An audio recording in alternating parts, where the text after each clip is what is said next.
Sir வணக்கம் sir. வணக்கம். Sir, பிசிக நடத்தும் மது ஒழிப்பு மாநாட்டில் அதிமுக பங்கேற்கலாம் அப்படின்னு சொல்லிட்டு கட்சியோட தலைவர் திருமாவளவன் சொல்லிட்டாரு. இந்த கருத்தை எப்படி பாக்குறீங்க சார்? விடுதலை சிறுத்தைகள் அமைப்பினர் கட்சியினர் மது ஒழிப்பு மாநாடு நடத்துகிறார்கள். ஆனால் மதுவால் இன்றைய தினம் எவ்வளவு பேர் பாதிக்கப்பட்டிருக்கிறார்கள். அதே சமயம் கள்ளக்குடி விஷசாராயத்தின் மரணத்தை 100க்கு மேல் தொட்டு இருக்கிறது. இப்படிப்பட்டிருக்கிற சூழ்நிலையில் இது குறித்து அவர்கள் திராவிட முன்னேற்ற கழகத்தோடு கூட்டணி வைத்திருக்கிற போது அந்த கூட்டணியில் இருக்கிற அவர்கள் அது குறித்து அந்த கட்சியோடு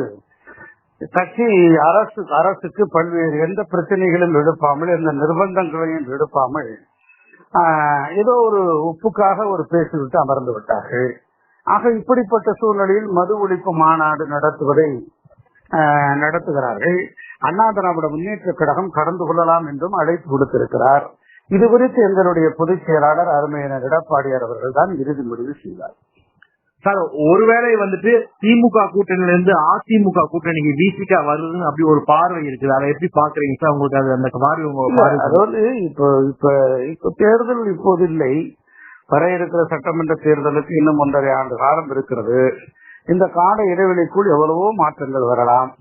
அண்ணா திராவிட முன்னேற்ற கழகம் மிகப்பெரிய இயக்கம், 7 முறை ஆட்சியில் வந்த இயக்கம், இந்த எதிர்கட்சியாக இருக்கிற இயக்கம்.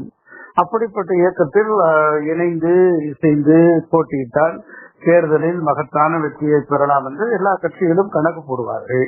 ஆக அந்தந்த காலகட்டங்கள், அதாவது தேர்தல் நடைபெற இருக்கின்ற அந்த சூழ்நிலைகள் கூட்டணிகள் எல்லாம் நிறைய மாறுவதற்கு வாய்ப்புகள் இருக்கிறோம்.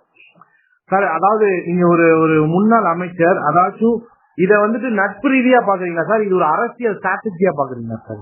இல்ல, மது ஒழிப்பு மாநாடு என்பது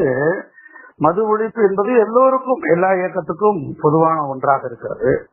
அண்ணா திராவிட முன்னேற்ற கழகத்தின் ஆட்சியில் இருக்கிற போது படிப்படியாக கடைகளை எல்லாம் ஆண்டுக்கு ஒரு 500 கடைகளாவது குறைக்க வேண்டும் என்ற அடிப்படையிலே 100, 200, 300 என்கிற அடிப்படையில் ஆண்டுதோறும் குறைத்துக் கொண்டு வந்தோம்.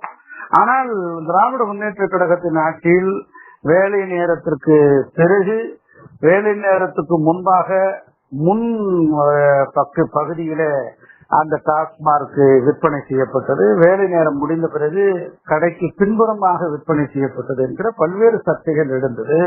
பல்வேறு அரசியல் கட்சிகள் இதற்கெல்லாம் கண்டனம் தெரிவித்தன. ஆக இப்படிப்பட்ட நிலை இருக்கின்ற தருவாயில் மது ஒழித்தால் நாட்டுக்கும் நல்லது, வீட்டுக்கும் நல்லது.